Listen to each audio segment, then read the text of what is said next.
It's Dan with Good Guys to Great Men. Today I wanted to make a quick video around a discussion that came up in our Facebook group recently. A conversation around somebody whose relationship is struggling, marriage is struggling, don't know where it's going right now. It's kind of in this limbo phase of lack of attraction from her perspective and him wanting to see how we can reinvigorate the relationship, take it somewhere new, take it somewhere deeper.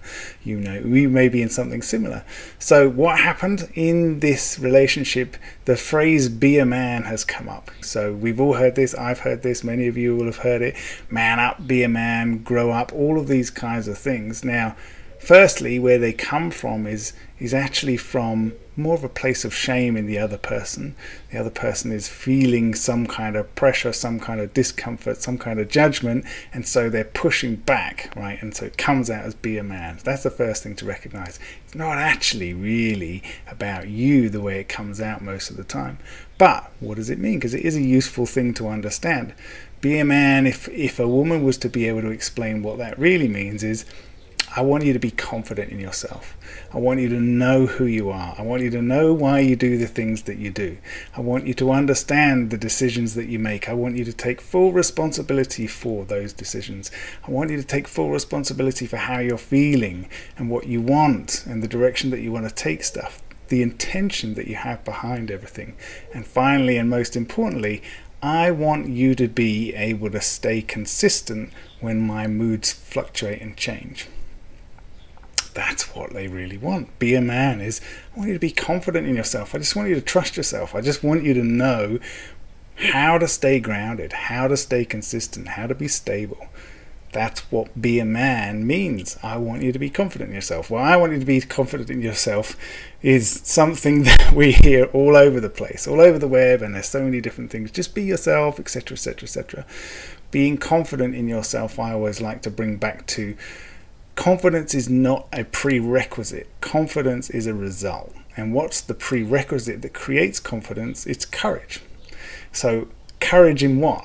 You know, I can be courage in all sorts of things. I can be courageous in initiating sex, in asking someone to join me in some kind of connection, right? And I can get rejected and I can feel like crap.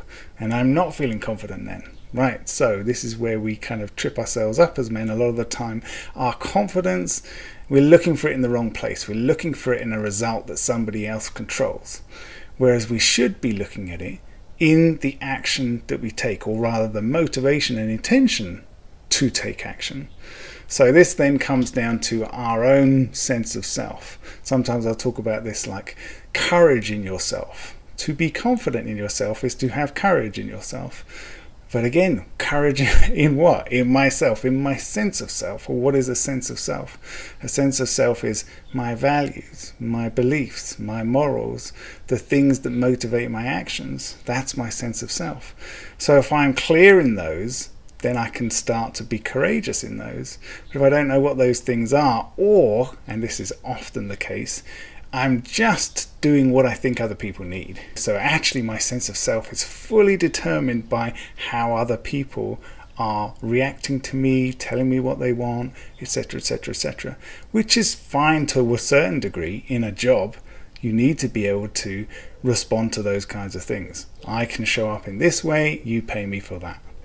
But when you're in a relationship, it doesn't work. It doesn't work like that. Even when the other person is saying, this is what I want from you, you need to know why. Why are you doing that? Why are you responding in the way that you do? Because there's one thing to say, okay, I understand what you want. And it's another thing to go, actually, that doesn't stand up with my values. That doesn't meet the person that I am. I can't stand up and do that. You need to know what that is, right? And so being courageous is the prerequisite to being confident. You have to be courageous in taking a stand for what you want, whatever that is, whether that is creating some kind of connection in your relationship, whether that is drawing a boundary, whether that is moving things away from the relationship, you know, ending a relationship. You have to be able to be courageous in that and know exactly why, and you have to be committed. So you've got to have a sense of self, commit to that sense of self, and then be courageous to living to that sense of self.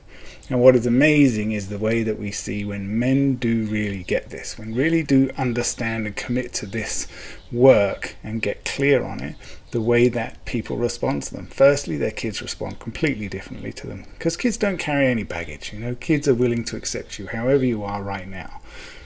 But their partners, it's really interesting to see how the partners respond to this, because a lot of the time there's an initial shock and pushback and challenge. But then when you stay consistent, you stay courageous in who you are, then suddenly there's a change of heart. A lot of the time, 85% of the time, we see this happen over and over and over and over. But you've got to stay consistent. You've got to stay courageous. You've got to stay committed to be able to feel confident in yourself. You have to have this. The courage to be yourself, the courage to know yourself, the courage to live to those standards for yourself. Even if that means sometimes ending something that you were previously fully committed to. You have to have that for yourself, and that's what creates that confidence. And that's also the thing that creates the consistency in that confidence, because you're no longer needing something from somebody else. You don't need that result. You're not hanging off somebody else's reaction. And what it feels like when you do this consistently, you feel at peace, you feel calm, your heart rate is low, you're no longer having those emotional spikes and plunges. You're basically in control of yourself. Sometimes for the first time ever, truly in control of how you're feeling and able to create your own confidence. And like I said, it's amazing to see how people respond to somebody who creates his own confidence. Okay, so that's all I got for you today, guys. Take care. See ya. Bye.